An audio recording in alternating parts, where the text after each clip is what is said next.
Talking the ancillary parts of this Raptors club, you've got to talk about the presence of Dennis the Menace Schroeder last night. Now, everyone said you're going to miss Fred shooting. The Raptors don't have a lot of shooters, and Dennis is more known for his dribble drive.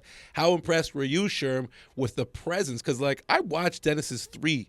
It's a slow release. You don't think you're going to get that off too often, but a great three-point night for Dennis. He made 4 of them. Yep. And you think about a game where neither team was shooting the ball very well. Yes.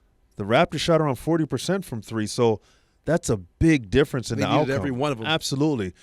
But to me, with Dennis Schroeder, what I really, really like, and I saw him on the World Cup, and we've seen him in the league for years, he can be such a disruptor at the point of attack defensively.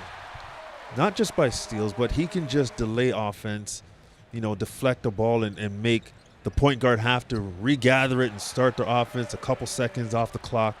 He can just be an irritant defensively. And we all know at the point of attack, if you can defend, the layers behind the point of attack can press up, especially if you got rim protection with a Jakob.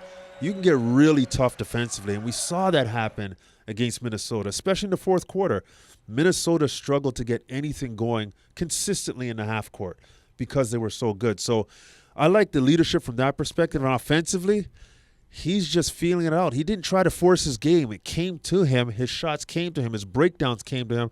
And he made simple but smart plays. And I appreciate that as a point guard. The key term I heard you say there was leadership, too, because there were a couple of points when they went to the bench and he had all the guys together and he was barking and guys really bought into what he had to say. It's the it's the qualitative things, the things that you can't put numbers on. I happened to be on the flight to Vancouver with his coach, a Canadian who Sherm knows very well, Gordie Herbert, former Raptor assistant, and he talked about the other things that Dennis brings.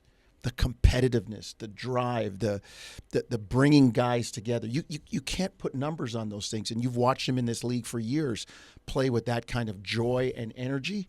It's infectious. All right, let's talk about something that Canadian basketball fans were maybe a little bit disappointed about coming out of that game, and that was no minutes for Chris Boucher, a tight 10-man roster. McDaniels maybe taking some of the minutes that people thought Chris would get because people believe he's a bit of a better defender. But your impressions of what this means for Chris moving forward this season? Look, Chris has seen this before, and I think he understands the way the league works.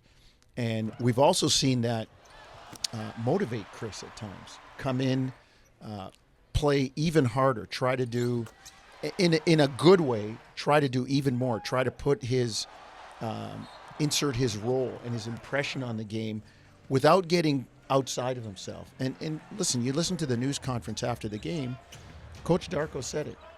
Chris understands, I need him to stay ready.